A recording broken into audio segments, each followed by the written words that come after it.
Aujourd'hui en France et partout dans le monde, l'innovation est un moteur clé des transformations économiques, environnementales et sociétales. Pour saisir pleinement ces enjeux et les opportunités qu'elle offre, explorons les données qui révèlent comment l'innovation façonne notre avenir.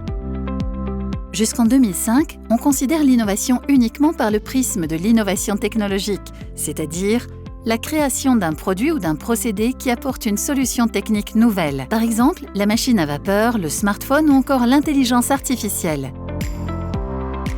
Or, une bonne partie des innovations qui ont transformé leur marché ces dernières années ne relèvent pas d'innovation à caractère technologique.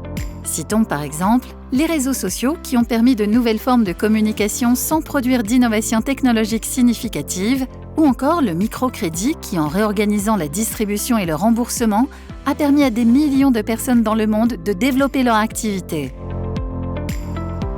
Ainsi, après 2005 et la révision du manuel d'Oslo de l'OCDE, la définition de l'innovation est étendue à l'innovation non technologique, c'est-à-dire la mise en place de nouveaux procédés ou de nouvelles organisations. Quand on parle d'innovation, on pense automatiquement aux grandes entreprises et aux startups du secteur de la tech. Mais en réalité, les PME innovent tout autant. Dans le secteur des services, elles sont 63% à porter des innovations. Dans le secteur industriel, elles sont 56% à avoir introduit une ou plusieurs innovations au cours des 3 dernières années. Ce chiffre grimpe même à 74% dans des secteurs comme la chimie, la pharmacie, la fabrication de machines et les produits informatiques. Pour les autres, le manque de compétences, la faible culture d'innovation et le financement sont les principaux freins à l'innovation et à la R&D. Pour encourager l'innovation et la rendre plus massive en France, il est essentiel de faciliter les échanges entre les laboratoires de recherche, les universités et les entreprises. L'open innovation n'est pas encore un réflexe dans les PME et ETI industrielles. En 2023, la France occupe la 11e place dans l'indice mondial de l'innovation. Derrière notamment la Suisse, la Suède, les États-Unis, le Royaume-Uni ou encore Singapour, pour ne citer que les 5 premiers. L'Europe abrite le plus grand nombre de leaders en matière d'innovation et la France reste la première destination européenne pour les projets d'investissement étrangers. Si les PME et ETI du secteur industriel innovent plus que les entreprises d'autres secteurs, leur niveau d'innovation reste inférieur à celui de nos voisins allemands et italiens. En effet, 56% des PME industrielles déclarent innover en France contre 67% en Italie et 72% en Allemagne.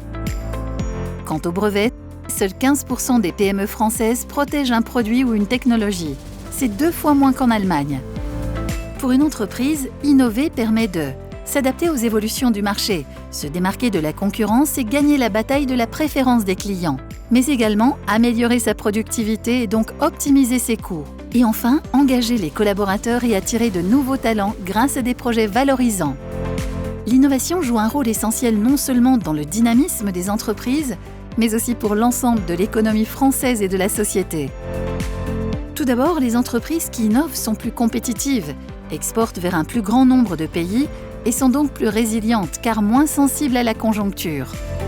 Par ailleurs, l'innovation, principalement technologique, est devenue un véritable enjeu de souveraineté nationale.